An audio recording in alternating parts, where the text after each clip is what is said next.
Hello, welcome to another Monday morning musing with me and the Legion. You all right, Nick? Yep, I'm fine, thank you. Good morning. Good morning. Before we dive in to find out what you've been up to, because it's probably nothing, I'll tell you my news. We were talking on Discord the other week with Dred and Paul and Leon and was it Paul? Paul Richardson, yeah. Yeah. And we were going through old not old role play games that we liked. And Dred happened to mention that there'd been a revamp of RuneQuest. I used to love RuneQuest. I got it when I was 14, so what was that, 1980? So I think it was the second edition. And obviously I played it and everything like that, but unfortunately I sort of fell out of it. But I really liked the world and everything. And so I went off and bought this. It's huge. It is huge, isn't it? It's amazing. And it's a really nice slipcase. Let me get rid of that. I'll just give you a quick flash. I mean, I ordered it on the Sunday. It came on the Tuesday, I think, maybe Wednesday. And obviously, I haven't had a chance to look through it yet. But it's got the beastery and the rules of the game.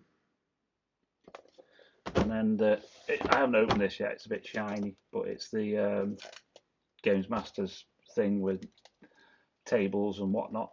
So I bought that and I'm working my way through it. It's changed a lot since I played it last. I mean, they've added quite a few things to it. Those of you that don't know, it's like one of the grandfathers of role playing. I think it was released just after TSR released Dungeons and Dragons, the first edition. You know, the normal one before they did the advanced later. Although the world, I think, is older than the Dungeons and Dragons world.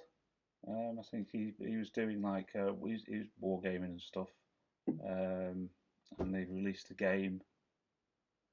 Can't remember what it was called. Something like Blood Moon or something like that.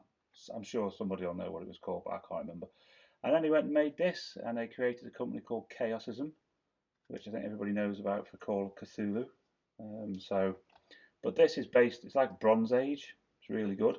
Some of the stuff, some of the world is like giving rise to like Skyrim, you know, the Elder Scrolls and all that sort of stuff. There's a lot of the world in that and other computer games.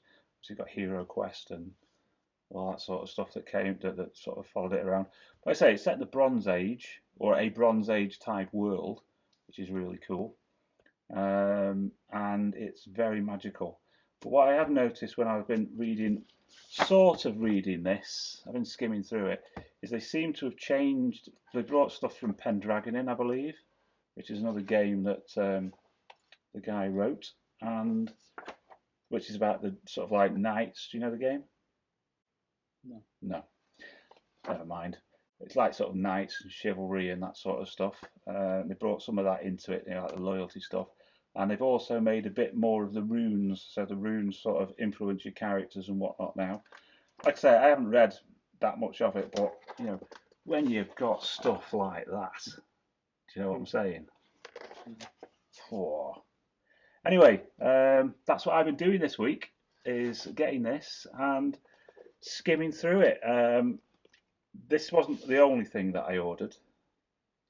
I ordered two more things of it. This was just the first bit to come. It was like the starter pack with sort of it's got like little mini scenarios and pre-built characters and stuff because obviously I've got to introduce the family to it because they've never played it. So for those of you that don't know, my family are very into role playing. I mean, my middle son is a games developer, and a lot of his friends are professional role play games, board games, card games developers, and they work for various companies. So he's really into. He does all the like Dungeons and Dragons and Call of Cthulhu. He does that. I do mainly the Warhammer Fantasy role play sort of stuff, and I'm now going to introduce them to RuneQuest. So like my wife's mad on Warhammer Fantasy role play. She likes Dungeons and Dragons as well. My daughter does. My eldest son, because we've always played them, so it's something that we all do. And when we go on holiday, each time we go on holiday, somebody will say, right, well, um, this holiday we're going to do this particular quest, this particular game, like whatever. So I'm planning to do this at some do a campaign with them all. So I got the starter set so I could introduce them to the world. And the other thing I got the encyclopedia for the world.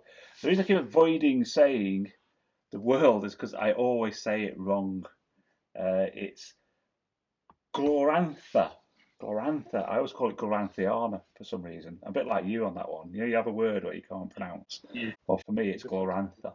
I can't say it. I've never been able to say it. Will I try? Yeah, you can have a go. Garantha. Would you like to read it? Go on in. Glorantha. Yeah. But it's one of those words I always get wrong, but I know what I mean. So I've got to introduce them to the world and that sort of stuff. So I bought that. I got the encyclopedia, so we can all have a look at that and we can see we can look at what areas of the world that we like, and I can do the campaigning in that area. So yeah, that's been my week, and I am absolutely having a phenomenal time with it. It's brilliant. So thanks, Dred, for reminding me of it, and pointing out that they'd released.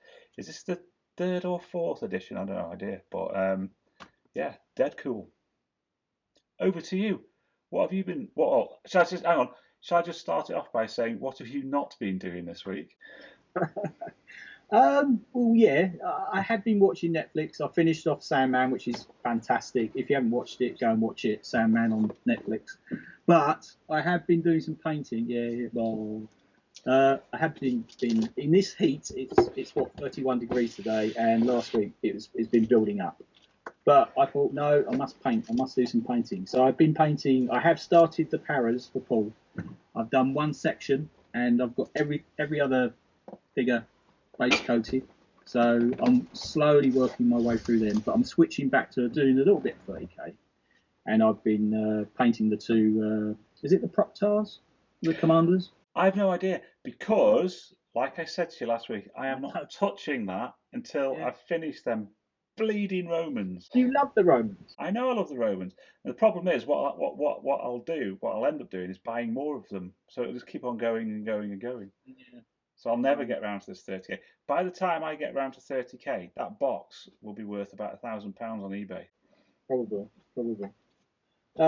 Also, I've been buying some stuff like you. I treated myself because all this hot weather we've been having. I did make a homemade one a few years ago, which was okay. But I've been seeing quite a few reviews, and they've all been getting quite a good thumbs up from people. So I bought myself the Army Painter Wet Palette. Very good. It's pretty nice actually. You get 50 sheets, and the foam underneath. You get 2 sheets of that, and then 50 sheets of the top layer. So there's plenty of material to use up, and it also doubles up as a brush holder, and it comes in a nice little. Well, I'll show you. I'll put it out. Not put it into service just yet, but because my table's a complete utter mess at the moment. Look, I'll give you a quick look. Shocking, isn't it? Absolutely shocking. It is shocking. That is terrible. Yeah, that is terrible. And also, that I haven't told you about this, but I will be painting some Lord of the Rings soon at some point because it's my boy's 21st coming up at the end of this month, and he's been nagging at me to get some. He's absolutely Hobbit and Lord of the Rings fanatic. He's got a ton of it. He's got, like the book Lord of the Rings. He's got about, I think, 4 different copies of it, all different sort of formats. But anyway, so I've got some Lord of the Rings to be painting up. I've got more sets coming of that because he says you've got to paint them up for me, Dad. So I said, yeah, of course. So yeah, that's me this week. So yeah, a bit busier than last week. Good. Well, it sounds as if you're being productive. Yeah, I've been a little bit. Any plans for next week? Plans for next week. So next week, I really want to smack out a bit more of the paras, and I'll be getting a video of that probably Wednesday or Thursday. Good. Well, that's about it from us, I think, this week. I don't think we can say much more. My next week is going to be spent carrying on reading through all the Runequest books, and I'll probably get the encyclopedia thing on Monday, and I'll have a look at that. So I'm quite looking forward. My week's going to be really good. I'll be sitting in the car at work on my breaks, reading through the Runequest. reworking all the fluff. So yeah, it'll be really good. I'm really looking forward to it. So without further ado, I think that's enough from me. It's enough from him. Say bye-bye, him. See you later. Thanks for watching. Yeah, and I like that. Thanks very much for watching, and I'll see you in the next one. Bye.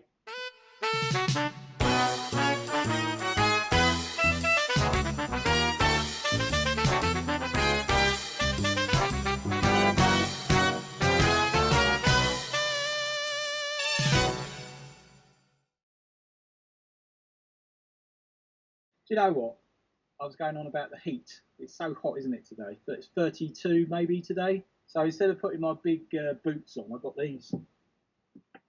My own Crocs. My God. Keep the feet nice and aired. You dig? No, that's worse. You want some?